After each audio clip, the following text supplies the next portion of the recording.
Oi, gente! Como vocês estão? Sejam todos muito bem-vindos. Sou Mariana Costa, professora de Direito Empresarial, e os nossos 30 minutos de hoje serão sobre o Instituto Complementar do Direito Empresarial. Importantíssimo. O tema é Registro Empresarial. Essa obrigação legal imposta a todo e qualquer empresário, seja sociedade empresária, seja empresário individual. Essa obrigação, ela consta do nosso Código Civil, da parte destinada ao direito de empresa. Artigo 967. É obrigatória a inscrição do empresário no Registro Público de Empresas da respectiva sede antes do início da sua atividade. Gente, essa obrigação de inscrever a empresa antes mesmo do início da nossa atividade, ele termina conflitando com o próprio conceito de empresário. Por quê? Porque o nosso artigo 966, ele diz que considera-se empresário quem exerce profissionalmente atividade econômica organizada para a produção ou a circulação de bens ou de serviço. Gente, perceba, o conceito de empresário, ele não traz como uma prerrogativa para a própria caracterização do empresário o seu registro. O empresário é quem efetivamente exerce a atividade econômica organizada. E agora, como se resolve esse conflito?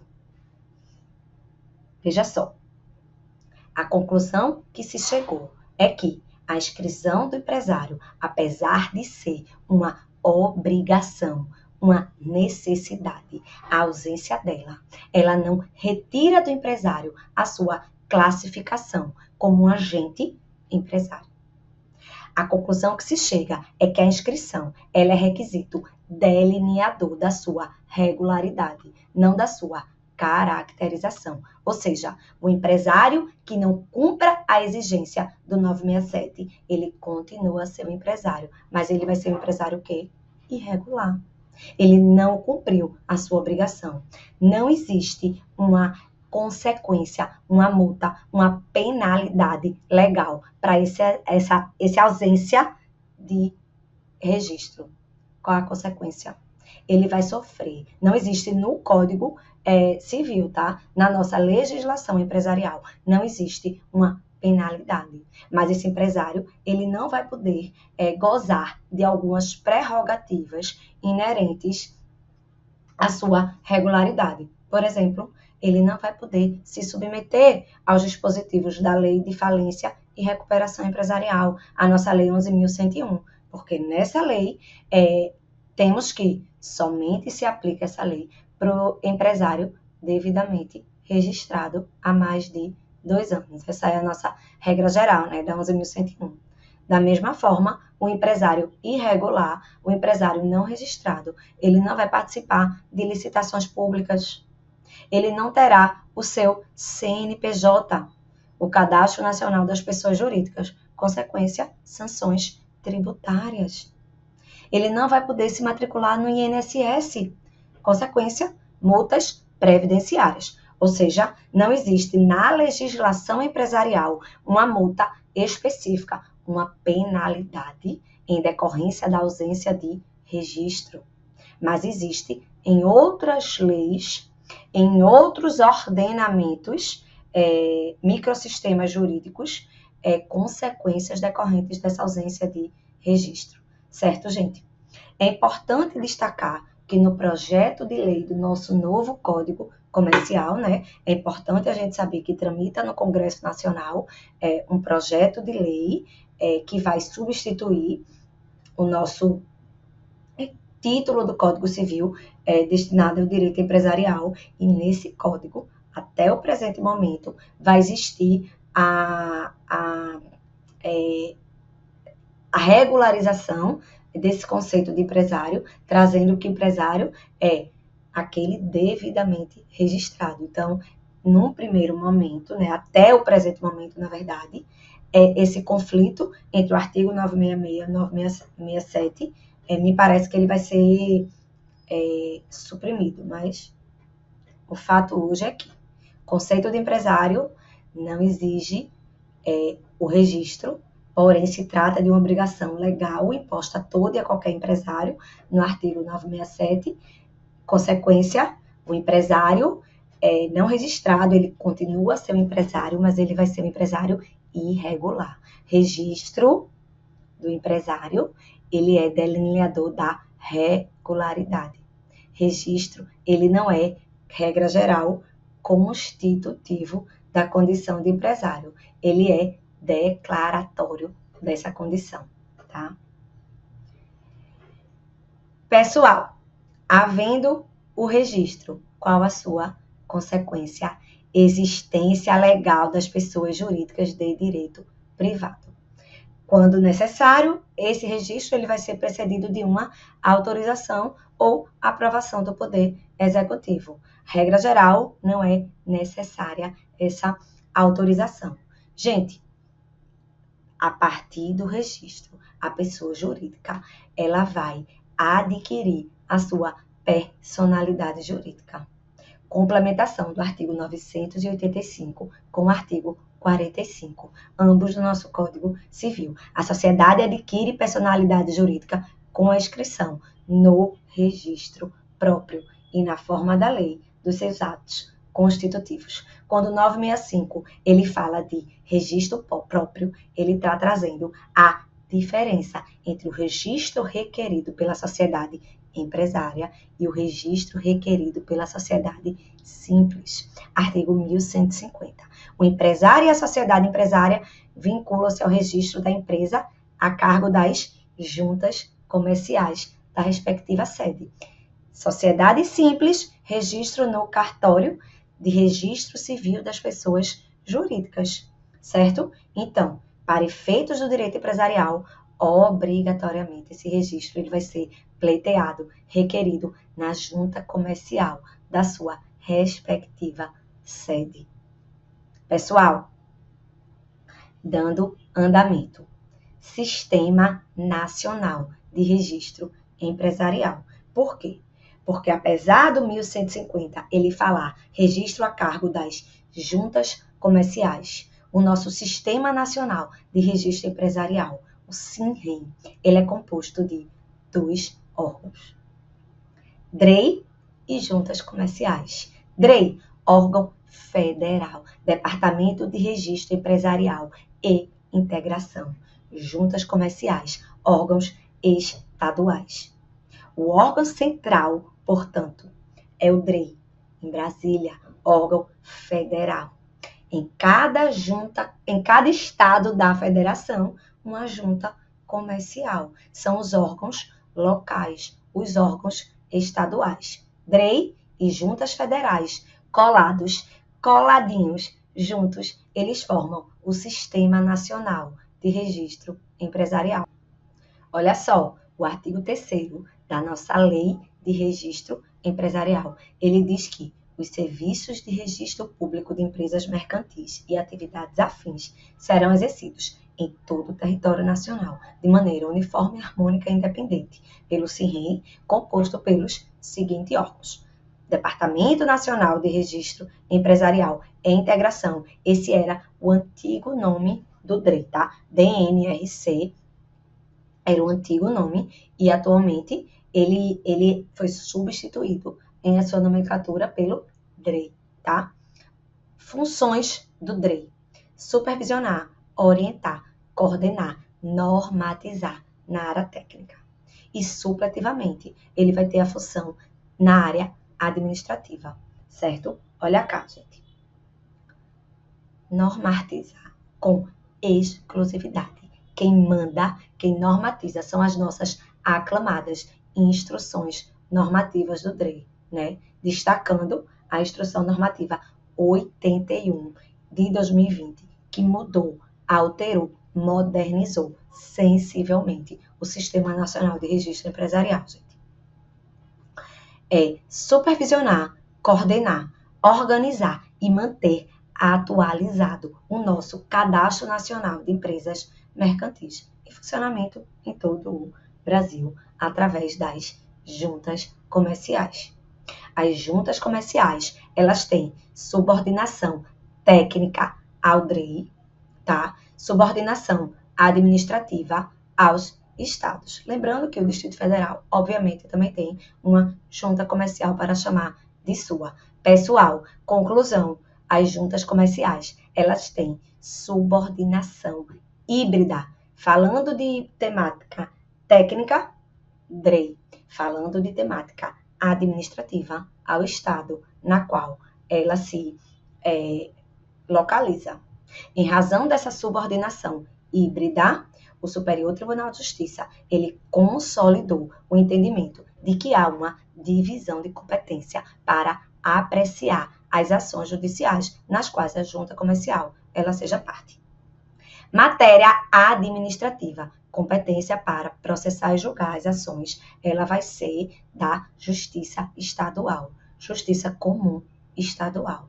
Gente, mas se tratar de uma matéria técnica relativa ao registro empresarial, essa competência ela vai passar a ser da Justiça Federal. Por quê? Porque o DREI, o órgão federal, ele vai passar a ter interesse na causa.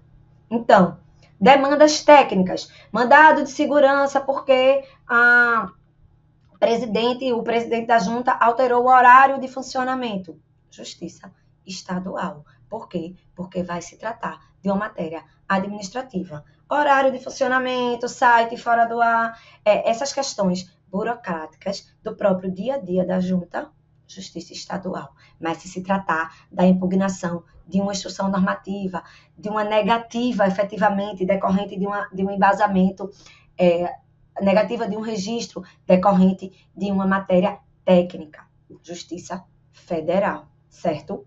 Não temos, portanto, dúvida.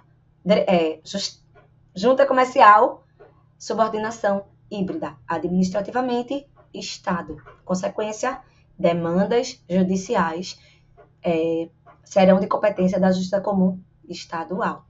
Demandas decorrentes da própria técnica, Justiça Comum Federal, em decorrência do interesse do DRI. Pessoal, tempo do registro. Até quando o empresário individual, sociedade empresária, ele vai ser obrigado a pleitear esse registro. Gente, o registro dos atos sujeitos à formalidade do 1150, né, levar às juntas comerciais, ele será requerido pela pessoa obrigada em lei no prazo de documentos necessários ao registro deverão ser apresentados no prazo de 30 dias contados da lavratura dos atos respectivos. Ocorrendo esse requerimento em até 30 dias, o prazo vai contar a partir da lavratura, da assinatura do ato respectivo, certo? Efeitos ex-tunc, retroativos à data da própria lavratura do ato. Um exemplo. Um aditivo contratual que vai excluir um sócio da sociedade. Retirada voluntariamente, né? Porque não queremos confusão. O sócio ele está se excluindo da sociedade. Foi assinado no dia 20 de março de 2024. Se esse ato ele for levado a registro por quem é obrigado pela lei em até 30 dias, ou seja, eu falei 23 de março, então até 23 de abril, esse registro, ele vai ser contado os 30 dias, tá, gente? Não é 23, então, na verdade. Vamos lá, 22 de abril. Humanas, né? Mil perdões. Então, levado até 30 dias, até 22 de abril, quaisquer atos praticados dentro desse período, ou seja, entre 23 de março e 22 de abril, tendo o ato sido levado a registro dentro desse período, esse ato, ele vai ser praticado eventualmente. O ato de exclusão, ele vai retroagir a data da assinatura, ou seja, a 23 de março, e, porventura, quaisquer atos praticados por esse sócio que se retirou da sociedade, esse ato vai ser considerado nulo, porque ele já estava excluído a partir do próprio 23 de março. Requerido em até 30 dias, efeitos ex-tunc, retroativos à data da efetiva lavratura do ato. Se, contudo, neste mesmo exemplo meu, o sócio assinou a sua retirada em 23 de março. Porém, esse ato só foi levado, veio Semana Santa no meio do caminho, não é verdade? Então, esse ato só foi levado para registro 30 de abril. Consequência, ex-nunc. O registro, ele não vai retroagir a data da lavratura. Ele somente vai passar a produzir efeitos a partir da efetiva concessão da averbação dessa retirada. Ou seja, os atos praticados por esse sócio para terceiros vão ser considerados válidos. E aí, meu querido, dentro da sociedade, eles resolvam por que, dolosamente, esse sócio que pretendeu se retirar, ele praticou atos. Mas para efeitos de registro, esse ato, ele somente vai valer a partir da data da sua concessão. Certo? Resumo. Ato praticado 23 de março. Levado a registro em até 30 dias, efeitos ex-nunc. A averbação desse aditivo, ela vai valer, ela vai contar a partir da própria lavratura, assinatura do ato. Por quê? Porque foi requerido em até 30 dias. Diversamente, se esse ato não foi levado a registro em até 30 dias, o registro somente passará a produzir efeitos a partir da data da concessão dessa averbação. Na prova de vocês vai ter assim.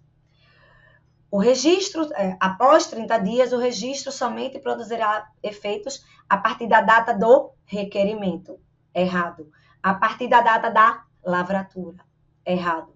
É a partir da data da sua efetiva concessão. Certo? Consequência dessa ausência de averbação dentro do prazo de 30 dias, quem vai responder por isso? As pessoas obrigadas por esse requerimento. Elas vão responder por perda de danos em caso de omissão ou demora sua. Entendido, gente? Esse é o prazo, o tempo do registro. Pessoal, informação relevante ainda sobre essa publicidade dos atos levados a registro. É o artigo 29 da nossa Lei de Registro. Qualquer pessoa, sem necessidade de provar interesse, ela pode consultar os assentamentos existentes nas juntas comerciais. Gente, ela pode até mesmo obter certidões, desde que pague, obviamente, né? Porque no Brasil nada é gratuito. Não é verdade? Então,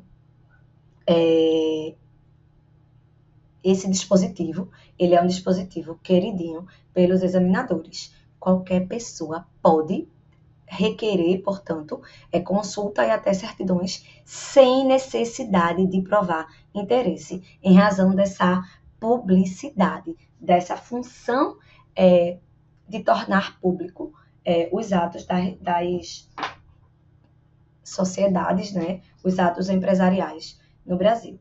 Pessoal, por fim, atos de registro. Arquivamento é o dia a dia, é o comum. Arquivamento é o registro dos atos constitutivos das sociedades empresárias e do empresário individual. Portanto, o ato de registro, como a gente fala comumente, né, abrir uma empresa no Brasil.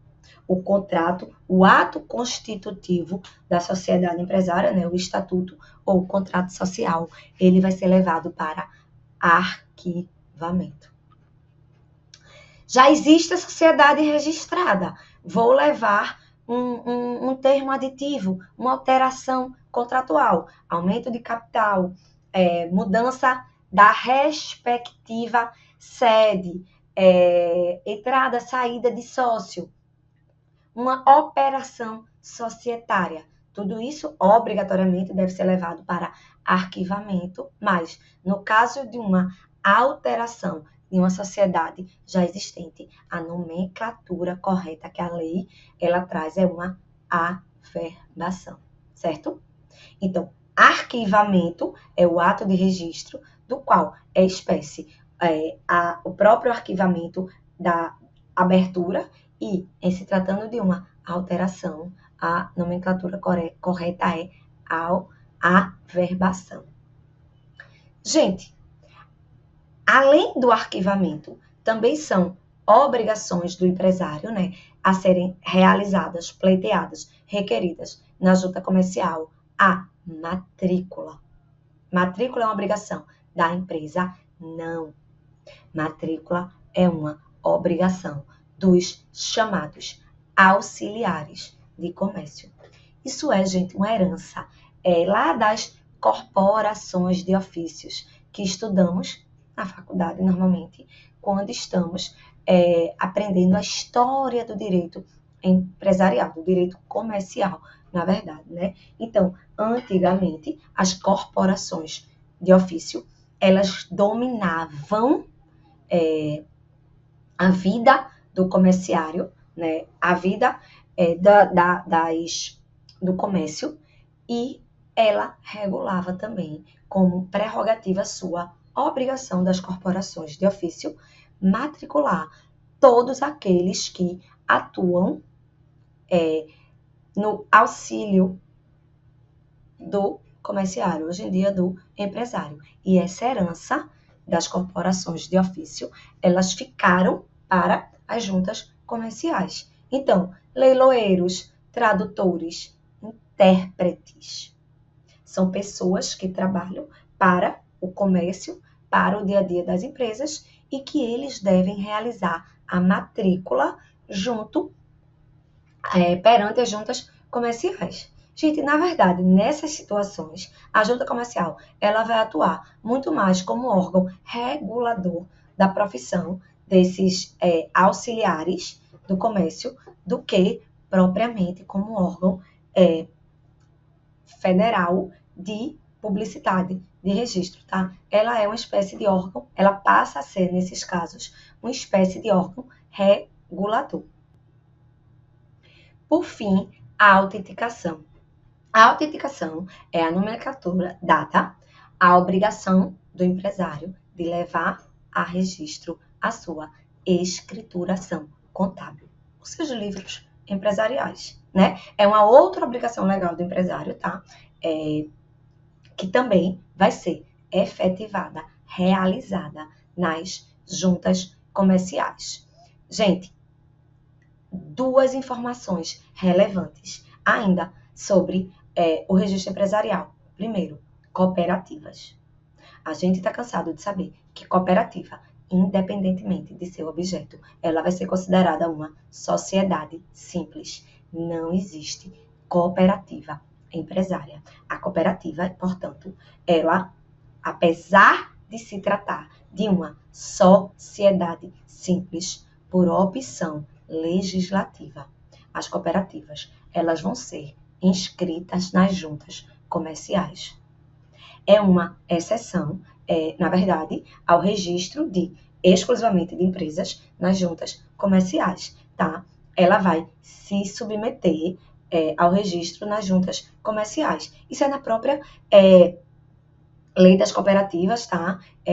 Ela prevê que as cooperativas elas vão ser registradas nas juntas comerciais, tá? É um entendimento que foi, inclusive, pacificado. Existem enunciados das jornadas de direito civil, enunciado na 69, e ele diz que as cooperativas são sociedades simples sujeitas a registro nas juntas comerciais, tá? Mariana, você concorda com isso? Não concordo, mas é um fato, não estamos aqui para questioná-los, mas para acertar essa questão no momento da prova, tá?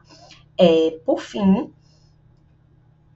em relação aos atos de registro, aos requerimentos de averbação e de arquivamento propriamente dito de uma empresa, é importante destacar que não cabe às juntas comerciais uma análise do mérito do ato levado ao arquivamento. os técnicos das juntas, no momento do recebimento, né, da análise do requerimento, ele vai se ater ao exame das formalidades legais. Verificou alguma irregularidade, o pedido vai ser colocado em exigência.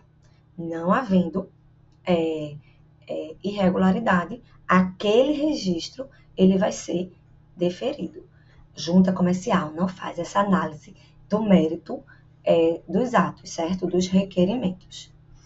Quanto à questão, pessoal, da verificação de autenticidade, legitimidade do signatário, ou seja, de quem está requerendo, é importante destacar que atualmente desburocratização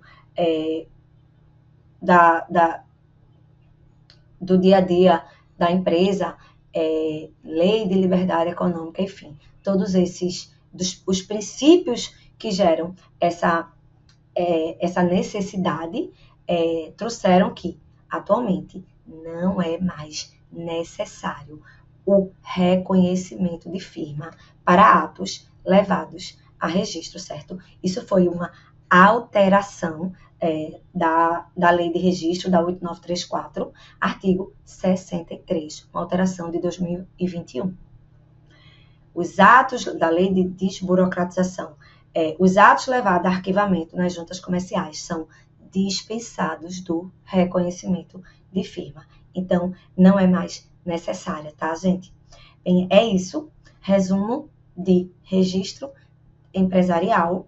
Eu espero que tenha sido útil. Até um próximo encontro aqui no Aprenda em 30 Minutos do Aprovação PGE, gente.